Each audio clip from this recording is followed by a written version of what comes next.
Future perfect continuous tense ಅಂತಂದ್ರೆ ಏನು? An action that will have been happening for a period of time up to a specific point in future. ಕನ್ನಡದಾಗ ಏನ್ ಗೊತ್ತಾ? Simple. ಈಗ for example ಇದು ಆಗಾಕತ್ತಿಲ್ಲ, ಆಗೇನೂ ಇಲ್ಲ, ಮುಂದ್ ಅಕ್ಕೇತಿ.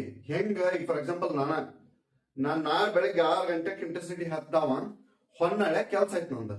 ಸೊ ಆ ಹುಬ್ಬಳ್ಳಿಯಿಂದ ಹೊನ್ನಾಳಿಗೆ ಹೋಗೋ ಟೈಮ್ ಏನೈತಲ್ಲ, ಅದನ್ನ ಕಂಟಿನ್ಯೂಸ್ ಆಗಿ I will be travelling, I will have been travelling ಅಂದ್ರೆ ನಾ ಎಲ್ಲರೂ ನಿಂದಿರ್ತಾನೇನು? ಇಲ್ಲ, ಟ್ರೈನ್ಯಾಗ ಆರಾಮ್ ಕುಂದಿರ್ತಾನ ಕರೆ. ಬಟ್ ಏನು, ಅಲ್ಲೇ ನನ್ನ ಜರ್ನಿ ಕಂಟಿನ್ಯೂ ಐತಿ. ಎಲ್ಲಿ ಮಟ? ಈಗ ಫಾರ್ ಎಕ್ಸಾಂಪಲ್ 8 ಗಂಟೆಗೆ ಅಂದ್ರೆ ಹರಿಹರದಾಗ ಇರ್ತಾನೆ, ಅಲ್ಲಿಂದ ಒಂದೂವರೆ ತಾಸು ಹೆಚ್ಚು ಕಡಿಮೆ 10 ಗಂಟೆ. ಸೊ 10 ಗಂಟೆ ಮಟ ಬೆಳಗ್ಗೆ, ಇಲ್ಲಿ 5 ಗಂಟೆಗೆ ಚಾಲು ಆಗಿದ್ದು 10 ಗಂಟೆ ಮಟ ಏನಾಗತಿ? ಕಂಟಿನ್ಯೂ ಜರ್ನಿ ಇದ್ದ ಇರ್ತತಿ.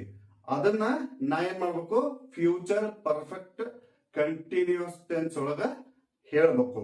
ಅದನ್ನ ಅವರು ಇಲ್ಲಿ ಕೊಟ್ಟಾರ. ಏನು? ಒಂದು ಕಾರ್ಯ ಒಂದು ಟೈಮಿಂದ ಫ್ಯೂಚರ್ ಒಳಗ ಒಂದು ಟೈಮಿಂದ ಇನ್ನೊಂದು ಟೈಮಿಗೆ ಕಂಪ್ಲೀಟ್ ಆಕತಿ. ಆ ಸ್ಪೆಸಿಫಿಕ್ ಟೈಮ್ ನೀವ್ ಏನ್ ಎಕ್ಸ್ಪ್ಲೇನ್ ಮಾಡ್ತಿರಲ್ಲ, ಅದನ್ನ ಫ್ಯೂಚರ್ ಪರ್ಫೆಕ್ಟ್ ಕಂಟಿನ್ಯೂಸ್ ಟೆನ್ಸ್ ಅಂತಂದ ಕರಿತೇವೆ.